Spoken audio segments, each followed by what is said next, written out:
बच्चों, इससे पहले हमने आपकी पाठ्य पुस्तक आरोह भाग 1 से मीराबाई के पद एक की व्याख्या पढ़ी।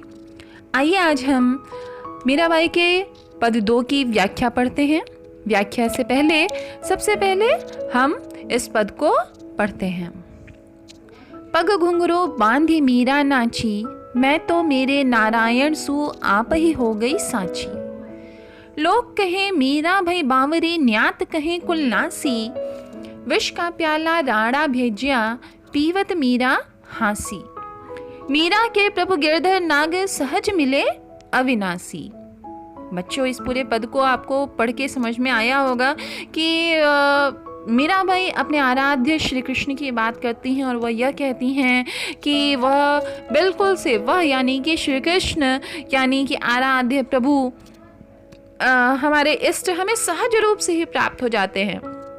उनके लिए किसी खास विशेष परिश्रम की आवश्यकता नहीं पड़ती। आइए इसकी व्याख्या पढ़ने से पहले हम इसके शब्दार्थ को थोड़ा सा जान लेते हैं। पग यानी कि पैर, नारायण यानी ईश्वर, आप ही स्वयं ही, साची सच्ची, भई यानी होना, बावरी यानी पागल, न्यात यानी परिवार के लोग, बिरादरी हम कहते हैं ना नात बात, तो वही न्यात यानी परिवार के लोग। कुल नासी यानी कि कुल का नाश करने वाली। विष यानी जहर, पीवत यानी पीती हुई, हासी यानी हंसदी, गिरधर यानी पर्वत उठाने वाले श्री कृष्ण, नागर यानी चतुर, अविनाशी यानी कि जो जिसका नाश न हो सके, जो अमर है। तो सबसे पहले हम पढ़ते हैं इस पाठ का प्रसंग। आप प्रसंग में क्या लिखेंगे? प्रस्तुत पद्य हमारी पाठ्य पुस्तक आरोह भाग 1 में संकलित प्रसिद्ध कृष्ण भक्त कवयित्री मीराबाई के पदों से लिया गया है। इस पद में उन्होंने कृष्ण प्रेम की अन्यता व सांसारिक तानों का वर्णन किया है। आइए अब हम इसकी व्याख्या पढ़ते हैं। इसकी व्याख्या में मीराबाई कहती हैं कि वह स्वयं अपने पैरों में घुंघरू बांधकर कृष्ण के समक्ष नाचने लगी हैं। इस कार्य से यह बात सच हो गई कि मैं अपने कृष्ण की हूँ, मैं तो मेरे नारायण सो आप ही हो गई साची। मतलब वो क्या कहती हैं कि वह इस कार्य को करके वह सच्ची हो गई कि वो क्या कहती हैं कि मैं अपने कृष्ण की हूँ। लोग कहे मीरा भई बावरी, लोग कहे मीरा भई बावरी, न्यात कहे कुल नासी। लोग कहते हैं कि मीरा पागल हो गई है, न्यात कहे कुलनासी। न्यात यानी नात बात, परिवार के लोग क्या कहते हैं कि यह कुल का नाश करने वाली है, कुल को कलंक लगाने वाली है। विष का प्याला राणा भेजिया, पीवत मीरा हासी। तो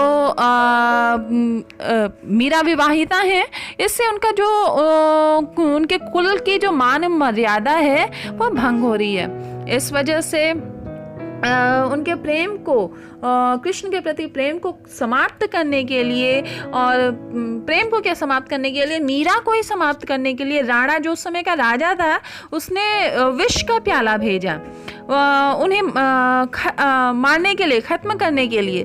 तो वो कहती हैं कि मीरा ने स्वयं हंसते हुए उसे पी लिया। और मीरा के प्रभु गिरधर नाग, सहज मिले अविनाशी। मीरा कहती हैं कि उनके जो प्रभु गिरधर हैं, गोवर्धन पर्वत को धारण करने वाले हैं, अब वह बहुत ही चतुर हैं, मुझे सहज ही उनके दर्शन सुलभ हो गए हैं। बच्चों, ये पद आपने पढ़ा होगा, इसको सिलसिलेवार आपको उसको समझ में नहीं आया होगा, कुछ चीज़ें बीच में से कुछ अटक रही होंगी, खटक रही होंगी। जैसे वो कहती हैं कि पग घुंघरू बांध मीरा नाची, मैं तो मेरे नारायण सु आप ही हो गई सांची। इस बात को कहने का तात्पर्य यह है कि इसके पीछे की कहानी है कि भरी सभा में राणा बैठा हुआ था, उसने कहा कि आप मीरा को बुला के बोलता है कि आप यहाँ पे नृत्य करिए, नाचिए पूरी भरी सभा में। तो भरी सभा में एक राजरानी के लिए एक वो एक बहुत ही वो एक राजघराने की लड़की रहती हैं, राजघराने की पुत्रवधू रहती हैं। उसके बाद में उनको भरी सभा में सबके समक्ष नाचने के लिए कहा गया। तो उस समय वह क्या करती हैं, वो नाचना भरी सभा में, वह तो एक नर्तकी का कार्य है। पर तो उस समय वो क्या करती हैं कि अपने पास से अपने गिरधर नागर की मूर्ति को, जिससे वह अपना पति मानी है, वह निकालती हैं भरी सभा में, उसके सामने रखती हैं और वह वहाँ पे नृत्य करने लगती हैं। नृत्य करते करते उसमें खो जाती हैं। इस वजह से वो यहाँ पे कहती हैं कि वह कहाँ नृत्य कर रही हैं, वह अपने नारायण के समक्ष नृत्य कर रही हैं, वह किसी और के समक्ष नृत्य नहीं कर रही हैं। और ऐसा करते समय वह स्वयं ही सच्ची हो गई हैं। और दूसरी बात, जो आखिरी की 2 पंक्तियां हैं, उसमें जब वो कहती हैं कि विष का प्याला राणा भेजिया पीवत मीरा हासी, मीरा के प्रभु गिरधर नागर सहज मिले अविनाशी। इसके पीछे भी एक किंवदंती प्रचलित थी। किंवदंती यानी कहानी, लोगों के मुख से कही गई कहानी। वह कहानी क्या है? वह कहानी यह है कि जब राणा ने उनको विष का प्याला भेजा और यह कह के भेजा जाता है कि यह चरणामृत है, इसे पी लो। चरणामृत यानी कि ठाकुर जी का प्रसाद, कृष्ण का प्रसाद, और यह शायद वो अपनी बहन के जरिए भेजता है। और बहन जो होती है वो ला के देती है उनको वह प्रसाद पीने के लिए, जिसमें वो विष मिला हुआ होता है। वह देखती है कि मीरा वो पी जाती है और मीरा को कुछ नहीं होता है, परंतु इस बात पे जाकर उसकी नंद की आंख जो होती है, मीरा के नंद की आंख वो खुल जाती है वहाँ पे कि नहीं, यह तो सच्ची भक्त हैं। यहाँ पे तो स्वयं कृष्ण स्वयं आकर इसकी रक्षा कर रहे हैं। विष तो शायद कृष्ण पी रहे हैं और उसका प्रसाद जो है यह मीरा पीती चली जा रही हैं। तो इस वजह से उन्होंने यहाँ पे कहा है कि मीरा के प्रभु गिरधर नागर सहज मिले अविनाशी। आप अपना समर्पण जो है वह ईश्वर के प्रति करिए और ईश्वर स्वयं सहज भाव से ही आपको प्राप्त हो जाता है। या उसी प्रकार से मीरा यहाँ पे गिरधर शब्द का प्रयोग की, जैसा मैंने आपको बताया, गिरधर यानी गोवर्धन पर्वत को धारण करने वाले। पूरा गोवर्धन पर्वत ही उन्होंने उठा लिया था जब उन्हें ब्रजवासियों की रक्षा करनी थी। और तो वह सहज रूप में मिल गए, वो ग्वाल बालों को सहज रूप में मिल गए खेलने के लिए। जिस रूप में उनको चाहा, जिस रूप में उनको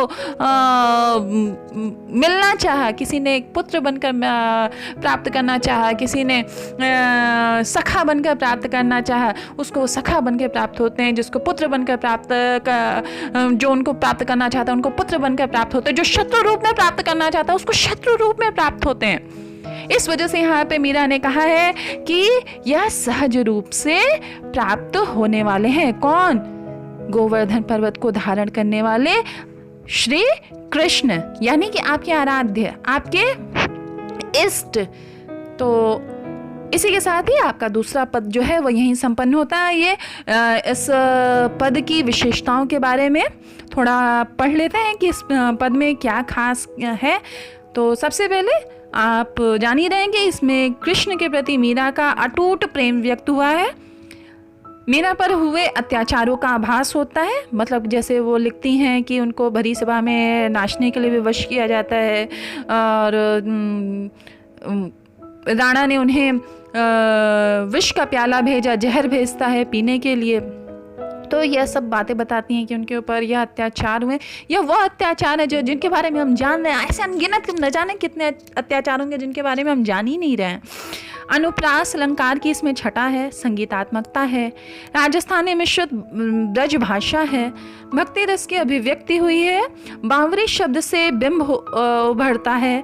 बिंब यानी कि एक अक्स कि वह क्या रूप है। ठीक, तो इसी के साथ ही हमारा दूसरा पद यहीं पूर्ण होता है। हम अपनी दूसरी क्लास में फिर से मिलेंगे। तब तक बाय बाय।